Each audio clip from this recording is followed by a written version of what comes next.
Throughout time, human beings have always craved stories.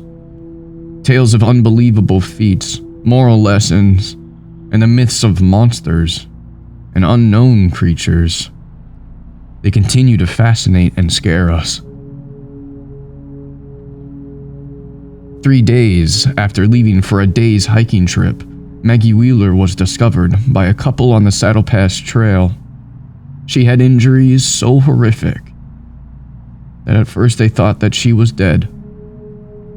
It was only on seeing her fingers flinch that they realized she was alive. Maggie was airlifted to a hospital where, on gaining consciousness, she told of how she watched a monstrous creature kill her friends, torment her, before leaving her behind. This is Maggie's report of what happened to her, which she told to Sheriff Southwell.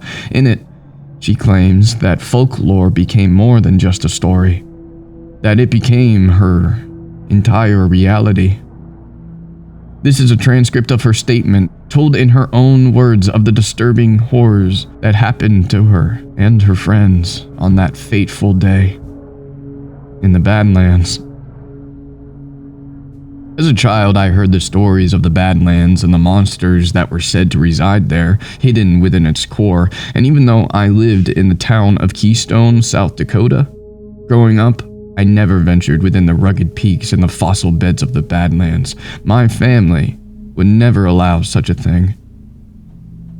My great-grandma, my Amma, was a Native American with a head full of folklore, tales, and mythology. She was a gifted storyteller, and me and my younger sister, Allie, would listen intensely, scared by her words, but too immersed to dare ask her to stop. She talked of many things, but none as terrifying as the legend of Wechuge. Allie and I would beg to hear that story and then cower behind a cushion as she told it. The story goes that there was once a tribe who lived a simple life in a village on the perimeter of the Badlands. One tribe member, named Dustu, grew tired of their contented life. He looked at the tribe leader Han through jealous eyes, and over time, Dustu's hatred and contempt for Han grew and grew until he could no longer contain it. He killed Han in his sleep and framed another tribe member for the treacherous task. He manipulated and weaved his words to his power, and this led to him becoming tribe leader and having Han's widow, Sadzia, for himself. Only Sadzia wasn't fooled by Dustu's deceit and saw that darkness that grew within him. When she refused to marry him, he saw red, and in a fit of rage, he killed her. But in this final taboo act, opened a gateway to his soul, one free for the ancient spirits of great and fearful animals to possess. Dustu transformed into a half-man, half-creature with fur and skin entwined together and ice-sharp talons. And this tribe, the tribe knew such a creature was a bad omen. They chased him into the Badlands and then burnt the village down in the hope of burning any dark energy that remained there. And the tribe left, but Dustu, in his new form, stayed. And now he and other Wechuge are said to remain in the Badlands, where they lurk in the darkness and feed off human flesh. As a child, I promised my Amma that I'd never step foot beyond the Badlands, and this is a promise that 12 years later, I broke. Stories change over time, not only in how they're told, but also in how they're remembered and perceived. This account is 100% true. This is my story, my words about what happened on June 8th, 2001, and I'm not telling it to scare people, although it is horrifying. I'm telling it to warn them. Monsters lurk in the Badlands. And I know this because I wear the scar it gave me. I know this because I stared one in the eyes. Back then, I was a confident 20-year-old who treated life as though I was immortal. So when my friend Sasha invited me to go hiking in the Badlands with her boyfriend Lee, and his friend Jace, I agreed. On the morning we were setting off, I appeared at the start point of the Saddle Pass trail to find that Jace wasn't there. He pulled out the previous night, but Sasha didn't tell me. She didn't want me pulling out too. Well, I felt like such a gooseberry being there with them, enduring their flirty inside jokes and love-struck looks. I regretted choosing to be there and longed to get it over with and go home. About an hour into the hike, I watched Lee chase Sasha ahead, and then she suddenly stopped dead and let out a high-pitched scream. Lee and I hurried over to see what was wrong, and that's when we saw it. This dead, skinned creature. It had no skin on it at all. It was just a mass of decaying muscle and tendons. Flies swarmed it, and maggots covered it like a wriggling blanket. Sasha couldn't bear to look at it anymore, but Lee seemed intrigued. He said given its size, it was most probably once a prairie dog. I asked him what he thought had done this, and he shook his head and muttered, "I don't know. Maybe a mountain lion." I didn't reply. I knew it wasn't a lion, as they didn't skin their prey like that. At the time, I couldn't recall the living creature that did. We carried on with the hike, but I couldn't shake off that unsettling feeling in my gut that we weren't alone out there. I just sensed something. I only wished now that I'd made us turn and leave. The hike was steep and exhausting. The sun was scorching down on me, and I had to keep on stopping to wait for them to play catch-up. And while I sat on a rock ledge, catching my breath and waiting for them to hurry up, I swear, I saw something down there on the track below. Something was there watching me from behind a jagged rock, and I stood up, balancing myself against the rocks to try and lean over to get a closer look. Rocks splintered off around me, my hand almost slipped. I knew this wasn't safe. Just as much as I knew someone was down there. I had an icy chill down my spine, and after that, it was as if the air changed. I didn't know what I'd seen, but I knew I'd seen something. I didn't want to be out there anymore. I noticed that silence surrounded me.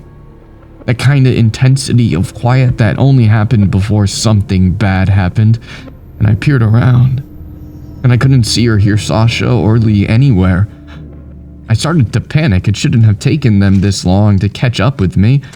I called out their names, and I retraced my steps, navigating down the steep incline with as much care as I could muster at the time, and it wasn't enough. I fell, landing on my ankle with a crack. I yelled out, and that's when Sasha and Lee found me, both of them red-faced and their clothing disheveled. I started shouting at them, telling them that they were lousy friends for leaving me on my own on a steep trail. They refused to accept fault and just made fun of the situation. Lee bandaged my ankle, but I couldn't put my full weight on it. We could either continue up the incline and tackle the shorter but tougher terrain that way, or go back the way we came. We decided to carry on with the route, as we figured there'd be more chance of falling going downward, which I was already a testament to. I had my arm around Lee's shoulder, and he was taking the bulk of my weight as we maneuvered this hike. I could feel his sweat seeping down through my clothes and hear his breathless pants. Sasha walked ahead in silence. There was a frosty atmosphere between us all, and I wanted to be anywhere but there. I don't know how long we'd been walking for like that, when Lee let go of me, said he needed to take a leak, and then disappeared out of sight. Sasha and I stood there in silence, avoiding eye contact, when after a couple of minutes we heard a thud, followed by this horrendous cracking sound that seemed to make the ground beneath our feet shake. We both thought the same thing. Something must have happened to Lee. Sasha called out, "Lee, are you okay? Lee, where are you?" As she rushed ahead. I followed behind, but slowed down by my busted ankle. I turned a corner and I saw her standing there frozen. On reaching her, it was easy to see why. Down that rocky incline was a trail of fresh blood with clumps in it. My stomach churned in disgust. Sasha spotted something amid the horror scene and raced toward it, lifting it between pinched fingers so I could see it. Lee's baseball cap that he'd been wearing just a couple of minutes ago. It was now seeped with what looked like blood, and then as she moved the cap, more of the gloopy flesh substance fell out of it and landed on her boot. She let out a piercing scream and dropped the cap and stumbled into the rock face, gnashing her arm wide open. She looked from her open wound to the bloody trail marks and looked at me through distraught eyes and said, Who would do this? It doesn't make sense." Ignoring the pain in my ankle, I limped over to her, carefully wrapped my arms around her, and tried to guide her away from there. She was shaking and reluctant to move. We had a choice. Go after Lee and take on whatever took him with injuries and no weapons, or try and get out of there before it came back for us. It wasn't easy to make that decision, and as we moved away, I slipped on the bloody entrails and fell to my knees, causing Sasha to almost tumble over me. His blood now covered my legs, sticky and fresh. It was horrifying. The sickness rose in my throat and stuck there. All I could smell was blood. We somehow managed to get back on the trail and stagger forward. I kept saying we needed to keep going, and then we could get help for Lee. I kept on repeating this as if I was trying to kid myself. The sky was darkening. We had no idea where we were, and although we had our own backpacks, the first aid kit, spare water, and snacks were in Lee's backpack. He'd insisted on carrying them. I ripped off a section of my shirt to wrap around Sasha's arm, but she bled straight through it. The energy had seeped from her. It seeped from both of us. We both had nothing left. Sasha slumped by a rock and let out tearless sobs. At that point, it felt like she was empty of tears and fight.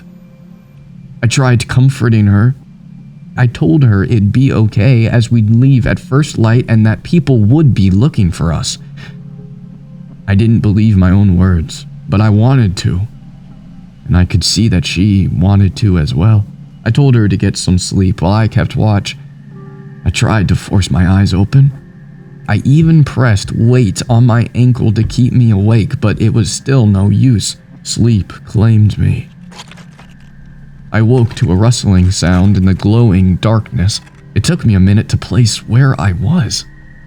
Then suddenly, all the horrors of that day came rushing back to me. I thought of Sasha and quietly called her name. I couldn't see her. I felt the spot with my hands and adjusted my eyes, the only light from the glow of the full moon. She wasn't there. That's when I heard these whimpering sounds. They were so quiet. I thought they might be from a small animal, and I crawled along this uneven path toward the sound, picking up a stone as I moved to use it as a weapon if I had to. My heart was pounding so much it seemed to ache inside of my chest. Sasha, where are you?" I whispered in pure fright. I peered out from behind a rock and I saw it ahead of me, this large creature. Part human, part something else entirely. It was leaning over something and grunting, and the rustling, I heard the rustling followed by something else. Slicing. And the whimpers, the pained, animal-like whimpers. I froze there, trying to make sense of the horror show unfolding in front of me. The creature turned slightly, enough for me to see that it had a long strip of something dangling from its talon. My eyes widened in horror on seeing what it was leaning over.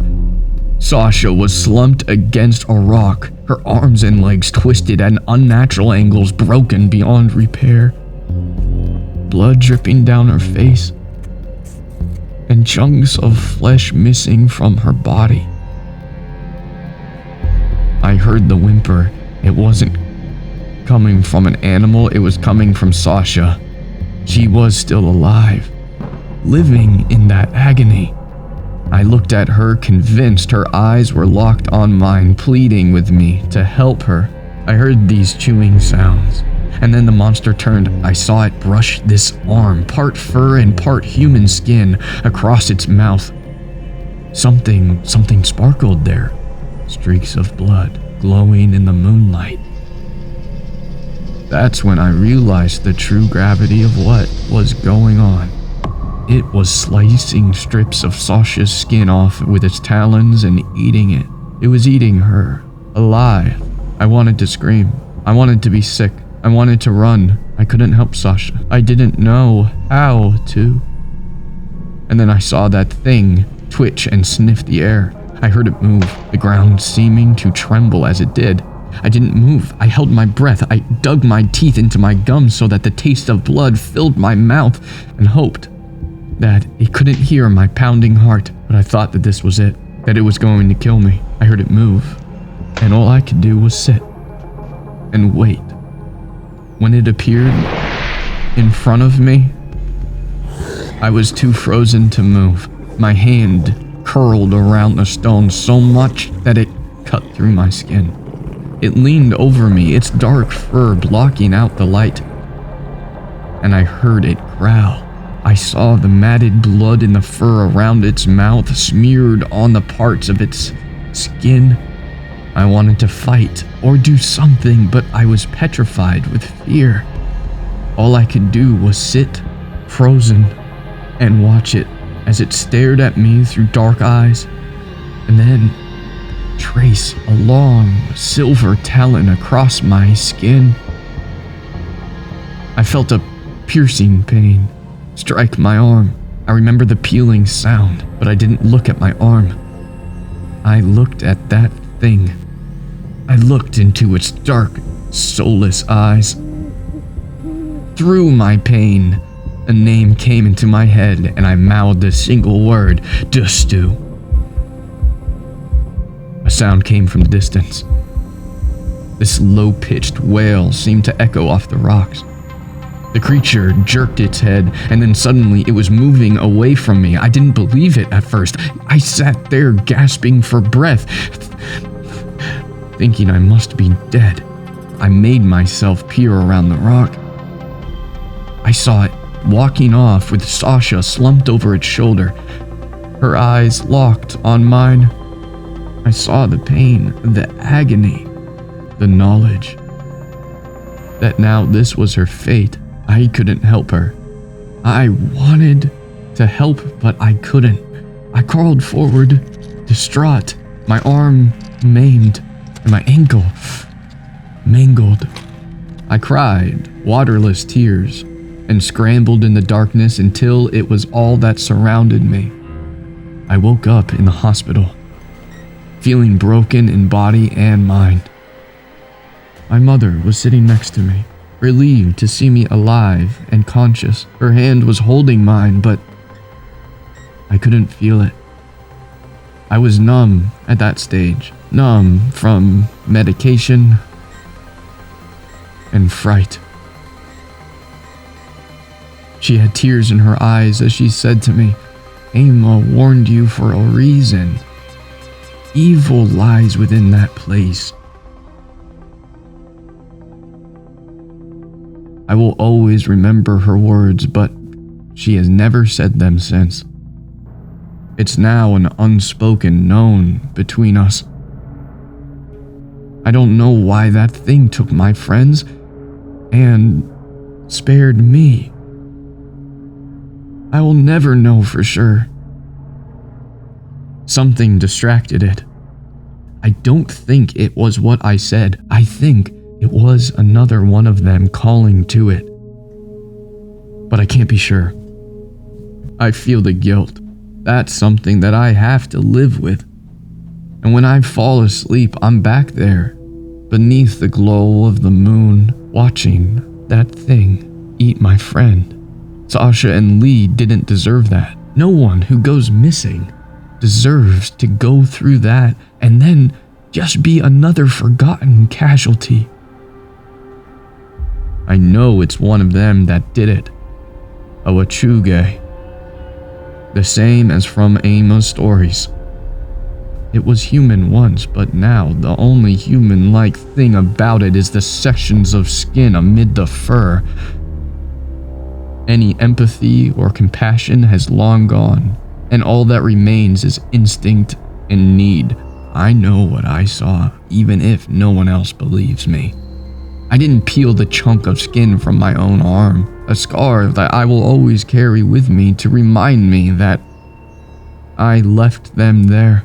It's my guilt for all to see. It also never lets me forget that the creature spared me. The area around the Saddle Pass Trail was searched extensively, but neither Sasha Parks nor Lee Brown were ever discovered and are still reported as missing people. Maggie Wheeler's words became another story, one embellished in places but with the same message that is passed down through the generations. It warns of ancient creatures who committed such taboos that their souls were claimed by ancient spirits. They are now cursed to live as monsters, ones who survive by eating humans. The Wechuge. People continue to go missing across the Badlands, and sightings of unknown creatures continue to be reported. The terrifying truth remains that although this may be just a story, this doesn't mean it isn't real. For more scary horror stories, please share and subscribe.